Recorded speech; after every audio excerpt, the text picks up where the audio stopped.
हरियाणा की हर अपडेट के लिए बेल आइकन दबाएं और सब्सक्राइब करें STV हरियाणा न्यूज। चलिए अब आगे बढ़ते हैं फटाफट हरियाणा में। बड़ौदा में होने वाले उपचुनाव को लेकर सियासत तेज होने लगी है। नेताओं का कारवां बड़ौदा के गांवों का दौरा करने में जुटा है। इनेलो नेता अभय सिंह चौटाला गांव बिचपड़ी पहुंचे, जहां उन्होंने बीजेपी और कांग्रेस पर जमकर निशाना साधा।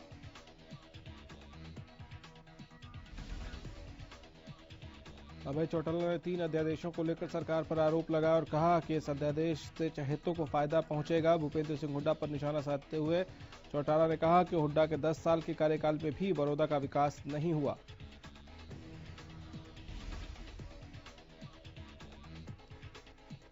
बुधवार को चंडीगढ़ में मुख्यमंत्री मनोहर लाल की अध्यक्षता में नगर एवं ग्राम आयोजन विभाग की राज्य स्तरीय कमेटी की बैठक हुई। बैठक में नीलोखेड़ी, तरावड़ी, बरवाला, जुलाना और उचाना की प्रारूप विकास योजना 2041 को मंजूरी दी गई।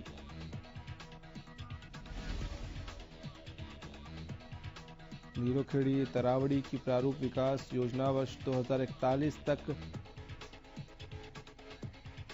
2,30,000 व्यक्तियों को अनुमानित आबादी के लिए तैयार की गई है। इसके साथ ही असंध की अंतिम विकास योजना 2031 में संशोधन को भी स्वीकृति प्रदान की गई है।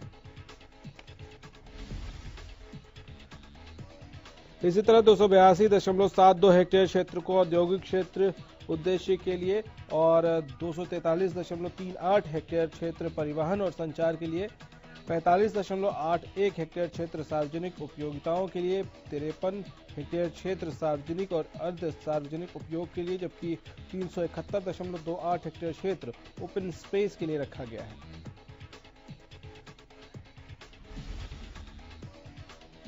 जींद के मुख्य बाजार में बुधवार देर शाम को उस समय हड़कंप मच गया जब 2 महिलाओं ने खुद को इनकम टैक्स अधिकारी बताते हुए रवि ज्वेलर्स नाम की दुकान पर दबिश दी। ज्वेलर्स को दोनों महिलाओं पर शक हो गया और इसके बाद शहर थाना पुलिस को जानकारी दी गई। सूचना मिलने पर पुलिस मौके पर पहुंची और दोनों महिलाओं को पूछताछ के लिए शहर थाना लेकर गई। पुलिस ने उनकी जानकारी जुटाई तो सामने आया कि ये महिलाएं फर्जी इनकम टैक्स ऑफिसर हैं। पुलिस ने कार्रवाई करते हुए दोनों महिलाओं को हिरासत में ले लिया।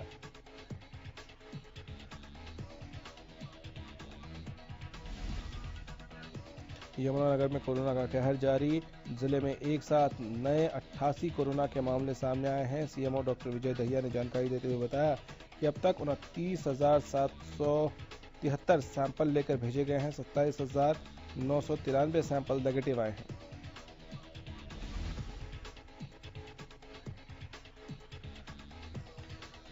जिले में कोरोना के कुल 461 एक्टिव केस हैं, जिनमें से 255 कोविड अस्पताल में भर्ती हैं। 206 मरीज होम आइसोलेशन में हैं। इन संक्रमित मरीजों में पुलिस कर्मचारी और स्वास्थ्य विभाग के कर्मचारी भी शामिल हैं। कोरोना संक्रमण के अब तक जिले में कुल 953 मामले आए हैं। साइबर सिटी गुरुग्राम में सुबह से मूसलाधार बारिश हो रही है। बारिश ने जहां एक तरफ गर्मी से राहत दी, दूसरी तरफ लोगों की परेशानियां भी बढ़ा दी। शहर के कई इलाकों में जलभराव हो गया, जिसके चलते कई इलाकों में लोगों को काफी दिक्कतों का सामना करना पड़ा। बारिश ने प्रशासन के दावों की पोल खोलकर रख दी। कुरुक्षेत्र के शाहबाद उपमंडल के आधा दर्जन गांव में मारकंडा नदी के पानी ने तबाही मचा रखी है, जिससे लोग बेहद परेशान हैं। और गांव काठवा में तो इस बरसाती नदी के जल से सैकड़ों एकड़ धान की फसल जलमग्न हो गई। किसानों का कहना है कि उनकी कई एकड़ में लगी फसल बर्बाद हो गई, कोई उनके सुनने वाला नहीं है। सरपंच अमरिंदर सिंह का कहना है कि प्रशासन ने मानसून से पहले दावा किया था कि इस बार जल कटाव नहीं होगा, लेकिन हालात बद से बदतर होते जा रहे हैं। सोनीपत में नेशनल हाईवे 1 का चौड़ीकरण का काम लगभग 2 साल पहले शुरू किया गया था, लेकिन प्रशासन की लापरवाही के चलते निर्माण काम अधर में ही लटका हुआ है।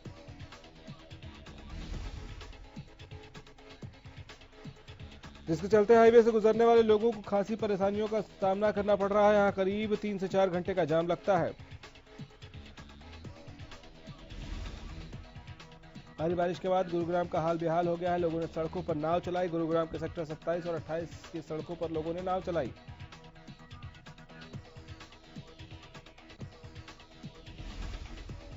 कोरोना काल में अनलॉक के बाद लोगों की लापरवाही सरकार और पुलिस पर भारी पड़ रही है। अब भिवानी एसपी संगीता कालिया ने लापरवाही करने वाले लोगों से दो टूक कह दिया है कि शिकायत नहीं, केवल समझदारी से ही बचाव होगा। सरकार के फैसले के बाद मुख्य सचिव के निर्देशों का पालन करवाने के लिए एसपी ने कहा कि मास्क लगाना और सोशल डिस्टेंसिंग रखना जरूरी है।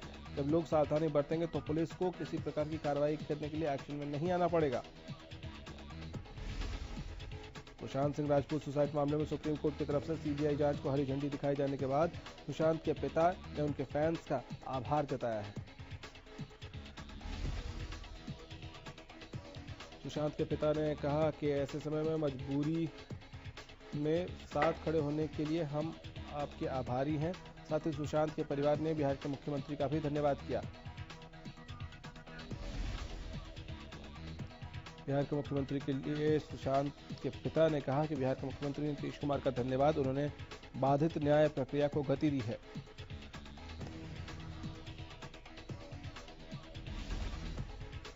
बीस अगस्त को प्रधानमंत्री नरेंद्र मोदी वर्चुअल प्लेटफॉर्म से करनाल शहर के कूड़ा बीनने वालों से बातचीत करेंगे। इस कार्यक्रम के लिए देश के मात्र 4 शहरों में करनाल का चयन हुआ है। इस ऐलान के बाद करनाल शहर के लोगों में और प्रशासन में खुशी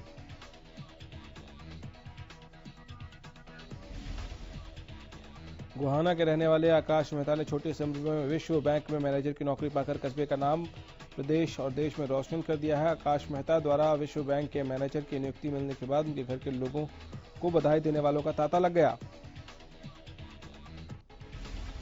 फतेहाबाद में प्रशासन से नाखुश युवक युवतियों ने डीसी कार्यालय पहुंचकर अपना विरोध दर्ज कराया। आरोप है कि सक्षम योजना के तहत युवक और युवतियों को नौकरियां दी जानी थी, लेकिन ये बातें सिर्फ हवा में ही रह गईं। नाखुश लोगों ने डीसी कार्यालय पहुंचकर डीसी को ज्ञापन सौंपा और मांग की कि उन्हें सक्षम के तहत रोजगार दिया जाए।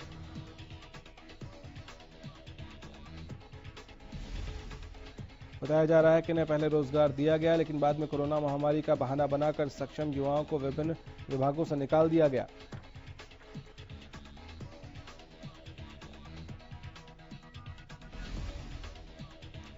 बादली सीएससी में आशा वर्कर यूनियन की मांग को लेकर हल्ला बोल देखने को मिला। सीएससी में आशा वर्कर्स के अध्यक्ष डिम्पल सिंघल ने बताया कि उन्हें कोरोना योद्धा का नाम तो दे दिया गया, लेकिन वेतन और सुरक्षा के नाम पर उन्हें कुछ नहीं दिया जा रहा है।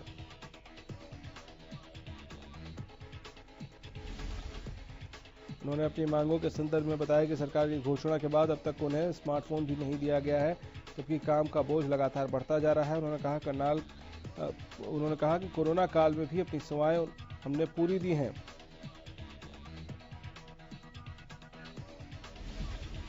रेवाड़ी में आशा कार्यकर्ताओं ने प्रशासन के खिलाफ मोर्चा खोल दिया है। क्षेत्र के दर्जन से अधिक गांवों के आशा वर्कर ने सरकारी काम छोड़कर प्रशासन के खिलाफ नारेबाजी करते हुए अपने मांगों को पूरा करने के लिए आवाज उठाई। आशा कार्यकर्ताओं ने बताया कि उन्होंने कोरोना के दौरान पूरा काम किया, लेकिन अब उनकी कोई पूछ नहीं हो रही है। कार्यकर्ताओं की मांग है कि उन्हें वेतन में बढ़ोतरी की जाए, नहीं तो उनका धरना जारी रहेगा।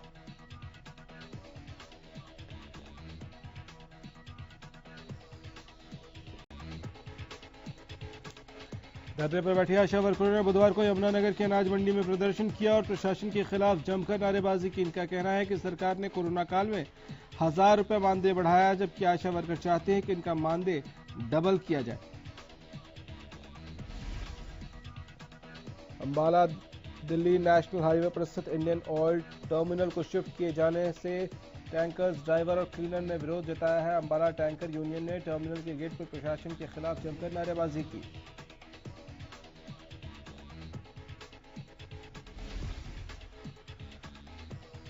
करनाल में कोरोना के बढ़ते मामलों ने स्वास्थ्य विभाग की चिंता बढ़ा दी है। जिले में बुधवार को 82 कोरोना पॉजिटिव नए मामले आए। करनाल की रहने वाली महिला की इलाज के दौरान अंबाला के मौलाना अस्पताल में मौत हो गई। जिले में मौत का आंकड़ा भी बढ़ता जा रहा है। सभी पॉजिटिव मामले जिले के अलग अलग एरिया से जुड़े हैं। स्वास्थ्य विभाग की टीमें सभी मरीजों की ट्रैवल हिस्ट्री जानने में जुटी हुई है।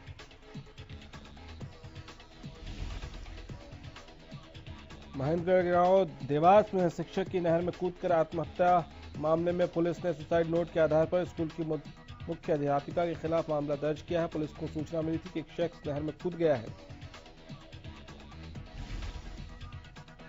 पुलिस ने मौके पर पहुंचकर गोताखोरों की मदद से शख्स की तलाश शुरू की, लेकिन तेज बहाव के चलते शख्स नहीं मिला। पुलिस को बाद में डोरोली पंप हाउस के पास शख्स का शव मिला, जिसकी पहचान राकेश कुमार के तौर पर हुई, जो गांव देवास में एक शिक्षक था।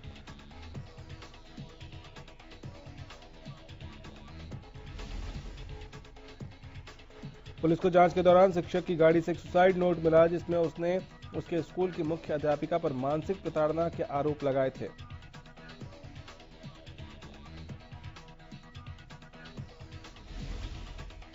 पुलिस ने मृतक के परिजनों की शिकायत के आधार पर स्कूल की मुख्य अध्यापिका के खिलाफ मामला दर्ज किया और आगे की तफ्तीश कर रही है।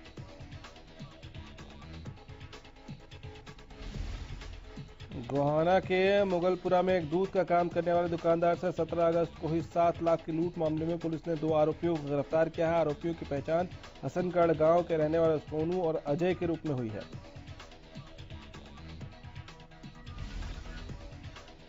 बताया जा रहा है कि दोनों आरोपी पिछले करीब 1.5 साल से दुकानदार के पास नौकरी करते आ रहे हैं। वारदात की तस्वीर दुकान में लगे सीसीटीवी में कैद हो गई।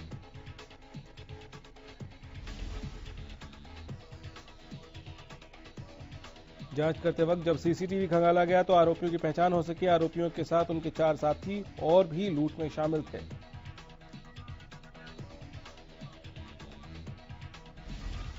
प्रदेश में नशे का कारोबार थमने का नाम नहीं ले रहा है। नशे को रोकने के लिए पुलिस और प्रशासन लगातार अपने स्तर पर हर मुमकिन कोशिश कर रहे हैं।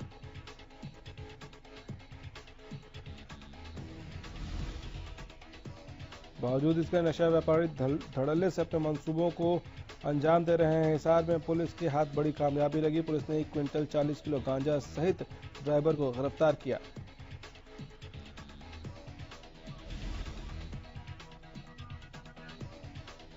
जुलाना में पुलिस ने नेशनल हाईवे 352 पर गुप्त सूचना के आधार पर छापेमारी कर एक ट्रक से 270 किलो गांजा पत्ती बरामद की। पुलिस ने कार्रवाई के दौरान 2 तस्करों को भी धर दबोचा।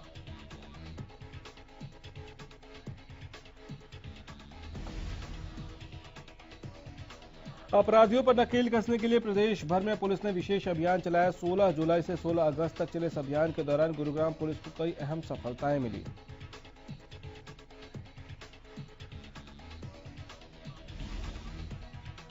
रोहतक की अपराध शाखा पुलिस 2 को बड़ी कामयाबी हासिल हुई। पुलिस ने 4 नशा तस्करों को गिरफ्तार किया है, जिनके पास से पुलिस ने 1 किलो 400 ग्राम स्मैक, 1 लाख रुपए कैश और 2 कारें बरामद की हैं।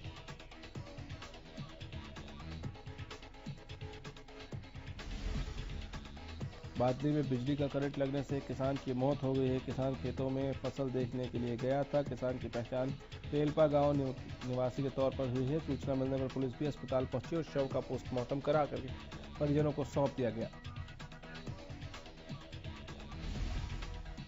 यमुनानगर के कलेसर रोड पर एक हाथी का रौद्र रूप देखने को मिला। हाथी को गुस्से में देखकर एक बाइक सवार अपनी बाइक छोड़कर भाग गया। हाथी ने अपना गुस्सा इसके बाद बाइक पर निकाला। वहीं हाथी की कारस्तानी देखकर इलाके में जाम लग गया। लोग वहीं खड़े होकर वीडियो बनाने लगे। बाद में जैसे ही हाथी जंगल में वापस घुसा तो वहां पर खड़े ट्रैफिक की आवाज होने लगी।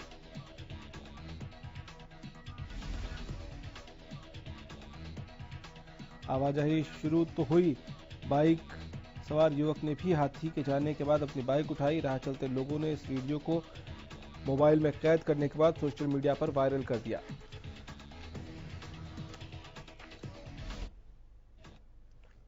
फटाफट हरियाणा में फिलहाल इतना ही। इजाजत दीजिए। नमस्कार।